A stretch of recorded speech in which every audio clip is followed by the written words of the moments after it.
And ముఖ్యంగా ఈరోజు మీరు చూస్తే పయ్యావుల కేశవ్ గారు మన ఆర్థిక మంత్రి.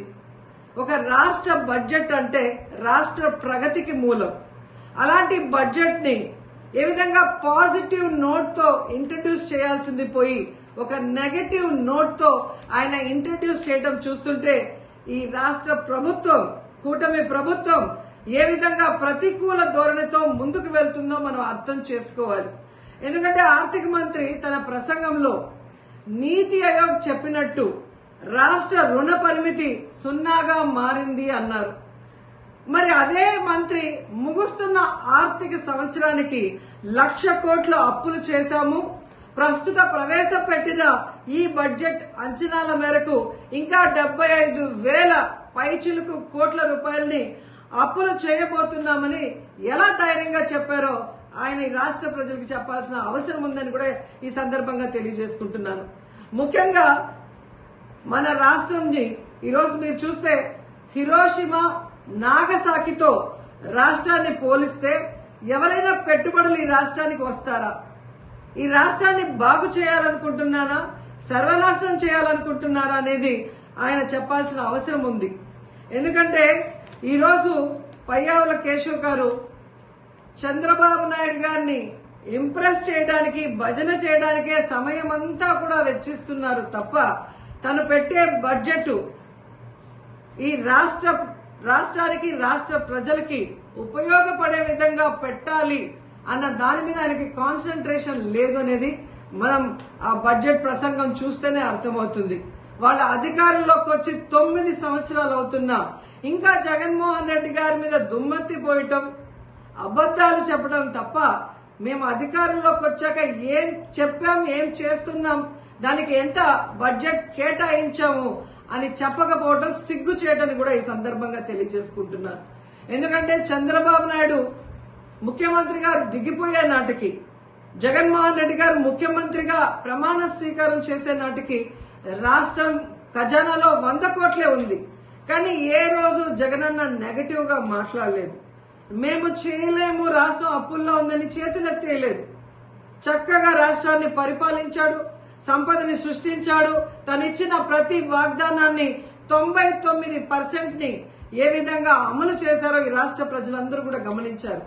కానీ మీరు, నేను కేంద్రంలో చక్రం తిప్పాను, నాకు ఇన్ని సంవత్సరాల అనుభవం ఉంది, విజన్ ఉంది, విస్తరాకుల కట్టుంది అని చెప్పిన మీరు రాష్ట్రంలో ఎన్ని అప్పులున్నాయి, రేపు అధికారంలోకి వస్తే ఏం చేయగలము, ఎంత చేయగలమని తెలీదా?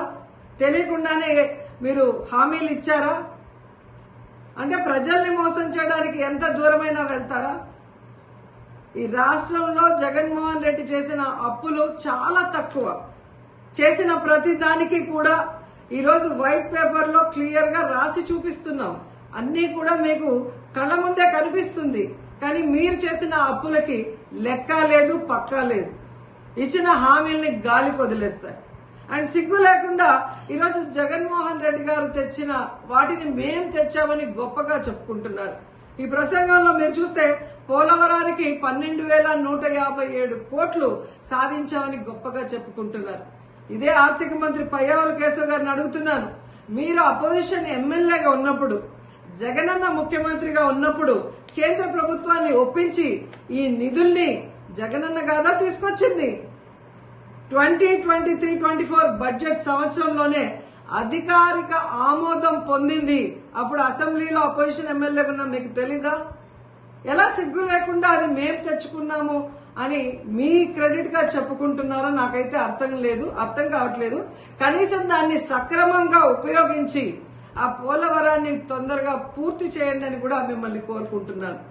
అండ్ ముఖ్యంగా అమరావతి సెల్ఫ్ ప్రాజెక్ట్ గా నిరూపించుకున్నదని చెబుతూనే ప్రపంచ బ్యాంకు, ఆసియా డెవలప్మెంట్ బ్యాంక్ నుంచి మేము అప్పులు తీసుకొస్తామని ప్రకటించడం ఏంటో, దీన్ని సెల్ఫ్ ప్రాజెక్ట్ గా ఎలా చెప్పగలరు?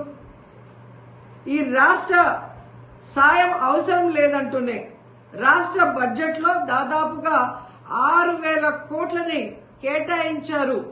ఈరోజు మీరు ప్రవేశపెట్టిన దాంట్లోనే మనం చూస్తే, అంటే ఎవరిని మోసం చేయాలని, కేంద్ర ప్రభుత్వం కట్టాల్సిన అమరావతిని ఈరోజు అప్పులు చేసి కట్టడం ఎందుకు? ఈ రాష్ట్ర ప్రజల్ని ముంచేయడం ఎందుకు? ఈ రాష్ట్రాన్ని నాశనం చేయడం ఎందుకు నేను ప్రశ్నిస్తున్నాను. సో ప్రజలు గమనిస్తున్నారు. మాకు అనుభవం ఉంది, ఓటేయండి, మీకు అది చేస్తాం ఇది చేస్తామని ఈరోజు అన్ని వర్గాల వారిని, మహిళల్ని, నిరుద్యోగుల్ని, రైతుల్ని, విద్యార్థుల్ని, తల్లుల్ని ఏ విధంగా మోసం చేశారో ఈ రాష్ట్ర ప్రజలు గమనిస్తున్నారు. ఇంతవరకు అమాయక ప్రజల్ని మోసం చేయడమే కాకుండా ఈరోజు చదువుకున్న వాళ్ళని కూడా అంకెల గారడితో ఎలా మోసం చేస్తూ మీరు దోచుకొని దాచుకుంటున్నారో కూడా యువత గమనిస్తోంది. ఖచ్చితంగా మిమ్మల్ని తరిమి కొడుతుందని కూడా ఈ సందర్భంగా తెలియజేసుకుంటున్నాం.